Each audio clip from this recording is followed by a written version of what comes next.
All right, what's up, heavy hitters? We got Stan Efferding in the house, the master of the vertical diet, the inventor of it, Damien, his partner. Yeah. And today, we had a video we shot about how I want to lose 50 pounds. That's right.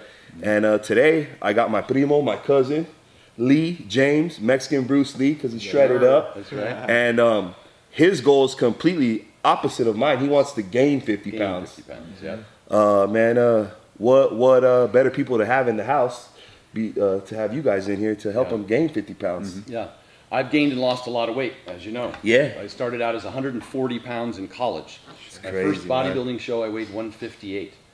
Crazy. Within 10 years later, I weighed over 300 pounds. It's insane, And I've man. fought and struggled to get that heavy. I tend to be a bit of an ectomorph, a lean guy, a hard gainer. Kind of like Lee, right? is here. Kind of like me, Yeah, hard gainer. And I tried a lot of different ways to gain that mass. I got fat a couple times, dieted back down for a bodybuilding show, tried to bulk back up. I've been through it many times. I've been up over 300 pounds, Yeah. and down bodybuilding, at least a dozen times. So I'm really familiar with this struggle, and I know the mistakes that I made. I didn't have access to the internet back then.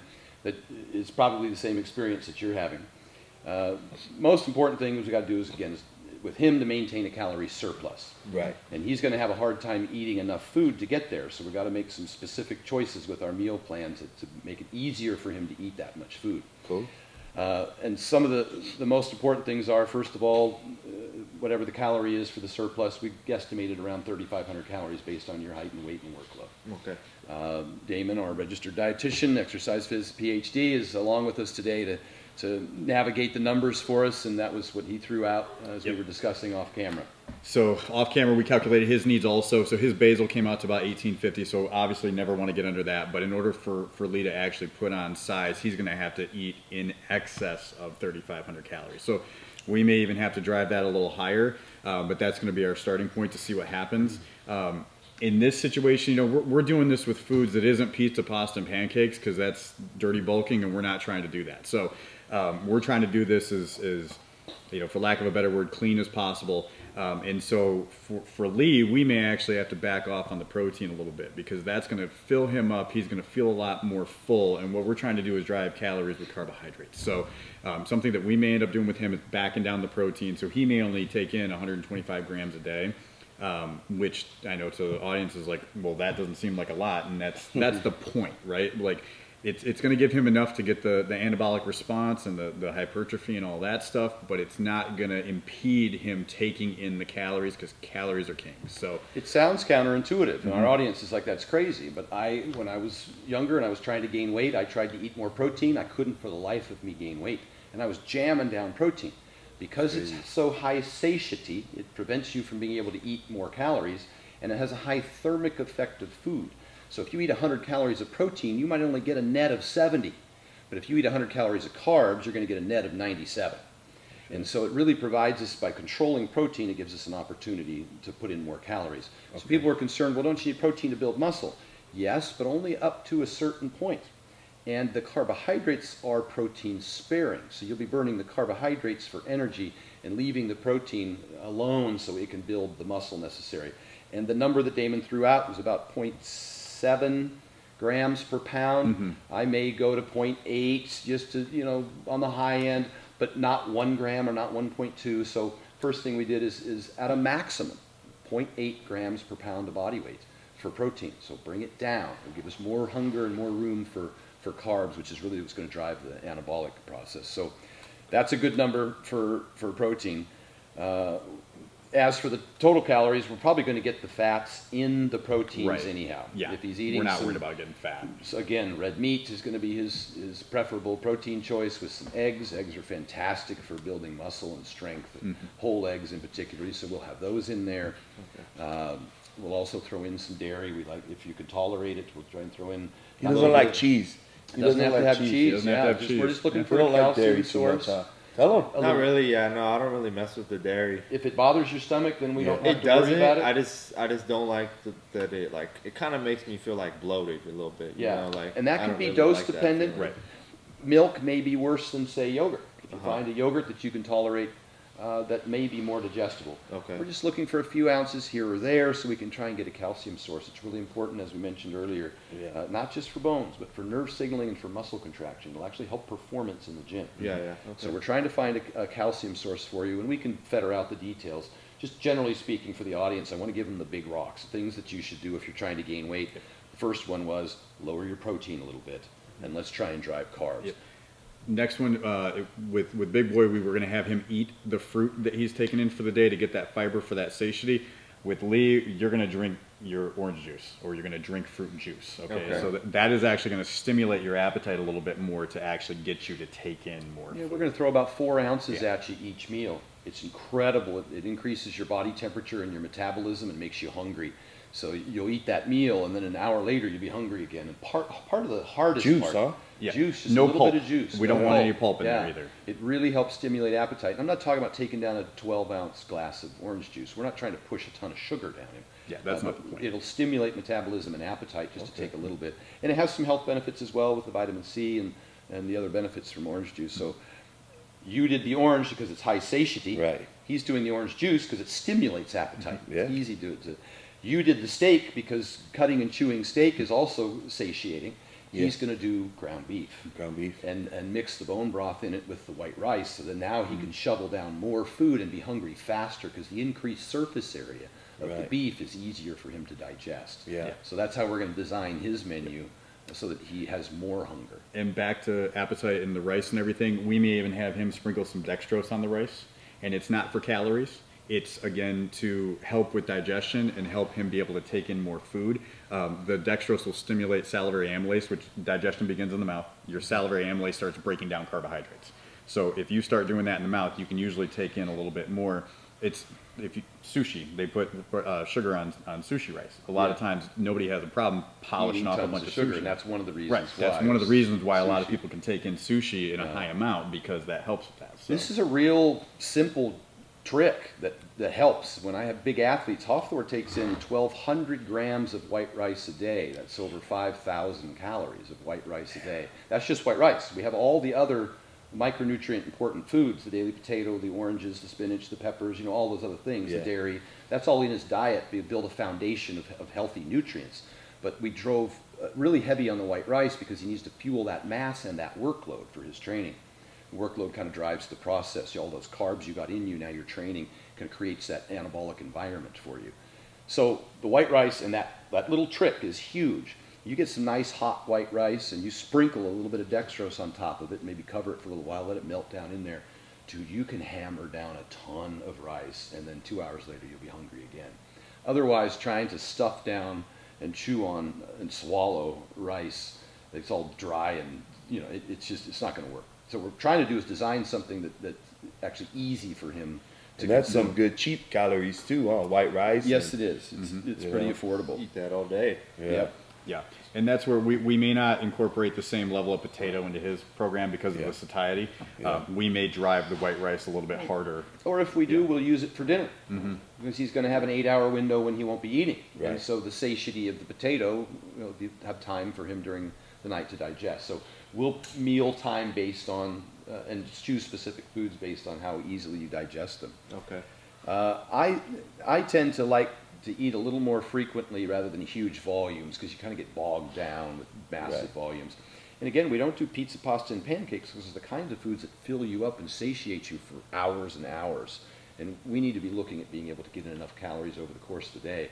So when I was training with Flex and eating 7 times a day, I would get up at 5 a.m. and eat, and I'd go back to bed and get up at 8 a.m. and eat. Yeah. But we were training twice a day, and it's a really important component here, which we didn't discuss about your diet. The workload drives the process. You mentioned something that when you started powerlifting, you started gaining weight. Well, Yeah. powerlifters tend not to burn too terribly many calories. I Right. know we think we work hard because we lift heavy weights, but the fact Yeah. of the matter is we don't burn very many carbs. We Yeah. sit around a long time between sets. We don't do an incredible amount of volume or Yeah. frequency. When you're trying to lose weight, you should probably do a hypertrophy block. You Right. should probably spend the next 3 months, 90 days, 10 weeks or whatever, doing a little more frequency and volume. Maybe when you can, do some 2-a-day splits. Come in the morning, do 40 minutes on back, come in at night and do Yeah. chest or shoulders or whatever. But same thing here. Workload drives the process. I'm going to be stuffing carbohydrates in you I want you to be creating the environment such that those get partitioned to muscle. And so you're going to do a little more stimulus, a little more frequency. It could be you wake up in the morning and do a home workout, some dips and chin-ups and Quick little whatever. pump. Yeah, and the next day when you come in to do your legs, but a little more frequency, a little more volume, and splitting those workouts seems to be real effective. You mentioned at one time you were training 3 times a day. Yeah, You yeah, were yeah. Lean and jacked. Yeah, The yeah. workload drives the process. You got to create the stimulus, give those carbohydrates something to do. Okay. And so that's really important. We don't want to talk just about food and gaining weight, but we want to make sure that it's the right kind of weight. Having said that, you probably don't want to lose more than 1% of your mass a week, Right. so that you don't lose too much muscle in the process. We talked about how important it was to wear CPAP so you don't lose a ton of muscle while Right. you're dieting. You probably don't want to gain more than a pound or 2 a week. Initially you might gain a little more weight with the increased calories, but long term, if it's more than a pound a week, it's probably not muscle. Yeah. And if at some point you gain too much fat, your body starts to change, its insulin sensitivity may lessen, and you may partition nutrients more towards fat than muscle, and your body composition will start to change for the worse. It could take a while, but I'm saying that long term, let's build more muscle than fat and keep a close eye on it. And that's a really good point. We should mention that because a lot of people have these really unrealistic expectations in gaining and losing weight in time frames, and it's pretty clear if the slower you do either one of those processes, the more successful you will probably be long term. And at a pound a week gaining, that is a really fast. Yeah, that's aggressive. That's very aggressive. Yep. So Yep. But some people think they should gain 10 pounds in a month. That's going to be 7 pounds of fat. yeah, Yeah. And At very least. quickly, as that accumulates, you're going to stop being efficient at utilizing those carbs for muscle. Right. And then you're going to create an opposite. Then you're going to have to diet that off to make yourself sensitive again. A few other tips. We talked about the monster mash. For you in Yeah. particularly, just mash that rice and beef and bone broth up. You could throw a couple eggs in there. That's going to be easy for you to eat. That's something you can travel with, put in a thermos, and so you've got. I was always planning ahead so that I didn't get 4 hours away from my last meal and not know what I was going to eat. And then I wasn't going to fast food or something, which is the wrong kind of calories. Right. Really deliberate. And if you have to get calories, calories are king, get them. When I was in college, I walked around with peanut butter and jelly sandwiches because that's all I had. But Yeah. I needed to be at a calorie surplus at the end of the day or I was going to lose mass and weight. Yeah. You need to be at a calorie surplus. We'd like for you to eat the ideal foods to make that easier for you and to put you in a position so you're metabolically that you're gaining muscle and not fat. But calories are king. A few other things after the monster mash. Once you salt all your meals, it's going to be a big one. You keep yourself full and hydrated, full of water. The muscles, every bit of glycogen takes on 3 parts of water. That water is fluid that has sodium in it. All of that creates an environment for training that's really anabolic. A couple other tips here I was looking at. Don't drink a ton of water with your meal. It'll fill you up. You could drink Separate more. those two. You could separate them. I'm not saying that it's going to impair digestion, but it could satiate you quicker. The expansion of the stomach is one of the things that sends a signal to the brain to tell you you're satiated. That's why people suggest, like for you, drink a big glass of water 15 minutes before you eat. Yeah, Now yeah, you yeah. start eating, and all of a sudden you've got the expansion and the signaling, and you don't eat too much. Right, right. So that's I've heard that before. These are tips and tricks that you guys can use disparately between you. Like to stay cool. The hotter you are, the harder it is to eat a lot of food. Really? Wintertime is gain season. Everybody in the winter always ends up being able to eat more food because the blood's in the stomach instead of in the periphery trying to cool the body. It's able to digest the food. So try and stay cool when you can. It'll improve your appetite. You'll be hungrier sooner. The 10-minute walk. We didn't talk about that too much. Yeah, I'm not a right. big fan of cardio, but I do 10-minute walks for people that are trying to lose weight to improve insulin sensitivity and digestion. And it's not necessarily cardio per se for weight loss and calorie burning, but it definitely improves your digestion and your insulin sensitivity. So you're, again, partitioning nutrients towards muscle instead of fat. For you, the 10-minute walk is going to help with digestion and appetite, stimulates the digestion better, and so you'll be hungry sooner. And so I don't want you doing any cardio. In the weight gain business, they say don't run if you can walk, don't stand if you can sit, and don't stay awake if you can sleep. The caveat to that is if you're full, you're not going to be able to eat another meal. I want you to be able to utilize the food that you ate. And so when you're done eating, at least a couple times a day, probably 3. This is even Hofthor when I tried to bring him up from 395 pounds to 450, he would do a 10-minute bike ride in his garage after each meal. and it made him hungrier. It made him utilize that food better and faster, and then he was hungrier sooner and he could eat more. So I'm going to use them for you to increase appetite. Okay. So Get that blood flow going. Get huh? that blood flow going. Take that 10-minute walk after a meal, and it could be 8 minutes. I don't care. It's a little brisk. Swing your arms. Those are the big rocks. I wanted to make sure I looked through my list here that I covered all those things. So you guys at home know those are some tips and tricks that you can utilize that I benefited from. Also, plateaus.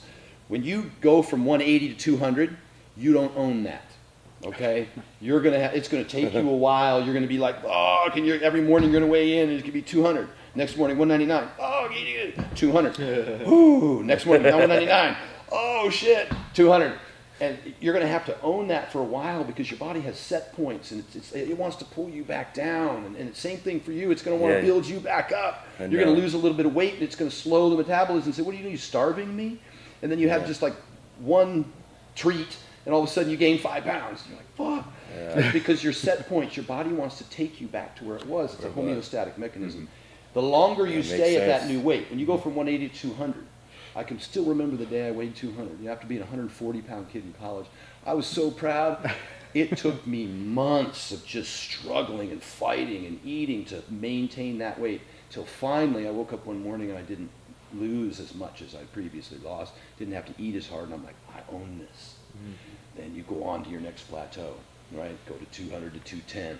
That might take another few months, and then you might have to sit on that for another few months. This is a long-term process. It took me 10 years to go from 140 to 300.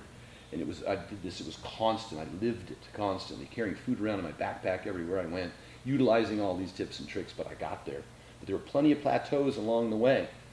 None of those are permanent. You don't own those. Yeah. Once you do, take off again. So those are my best tips and tricks. You guys got any thoughts, questions, comments about that? No, I'm just trying to take everything in. Yeah. Soak it all up, you know? Yep. We'll get you set up. We'll get you a specific diet plan. And then it's just a matter of putting it down, planning. Oh yeah. And That was eating it. badass. Yeah. No, I think a lot of good tips from. Great. Appreciate it, Stan. All right, Appreciate guys. you guys. Thank you. Gaining 50. Join us.